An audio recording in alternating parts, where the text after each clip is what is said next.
In Egyptian families, as well as many other cultures, the father is the head of households and is the sole provider for the family. In most families, the mother is mainly responsible for the managing of the home and the primary caregiver for the children. In Egyptian families, children are considered a blessing, however, male children are considered more valuable. All Egyptians are expected to marry to continue the family lineage. The average children born to an Egyptian woman are three.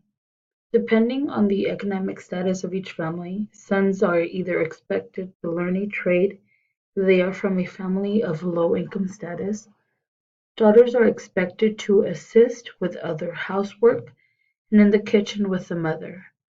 For children in wealthy Egyptian families, their primary focus would be their education.